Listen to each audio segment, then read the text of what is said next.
Mabel was laughed at by Pacifica for wearing something silly. She felt upset. Dipper thought it was unfair. Then he remembered a story he once read about the town's history and began to suspect that Pacifica's ancestors were not the real founders, and the truth was hidden in an old parchment. To prove herself, Mabel decided to join Dipper and find out the truth. At the library, Mabel accidentally folded the parchment into a hat. Dipper noticed that when it was shaped like a hat, it turned into a map. They followed the map to the museum and studied a painting for a long time. When Mabel hung upside down on a chair, she finally saw a clue in the painting pointing to the cemetery. They hurried there, and when Mabel used a statue's finger to pick its nose, she accidentally triggered a mechanism that opened a secret underground chamber. They dodged tranquilizer darts and rolled into the hidden room, where they finally found the secret documents.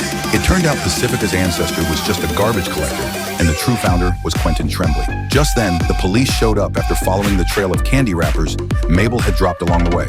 They showed the twins a videotape explaining that Tremblay was once America's 8th-and-a-half president. He was removed from office for being too foolish, so he went to a nameless town and called it Gravity Falls. The government erased all records of his existence and replaced him with Pacifica's ancestor as the official founder. Tremblay's body was never found, and no one expected he had wrapped himself inside a giant peanut brittle. The police were ordered to capture and return Tremblay, but on the train, Mabel broke off a piece of peanut brittle and accidentally freed him. They used a hole in a crate to lure a woodpecker, who pecked the box open and helped them escape. Tremblay thanked Mabel for her stupid plan that saved him and gave Dipper the president's key.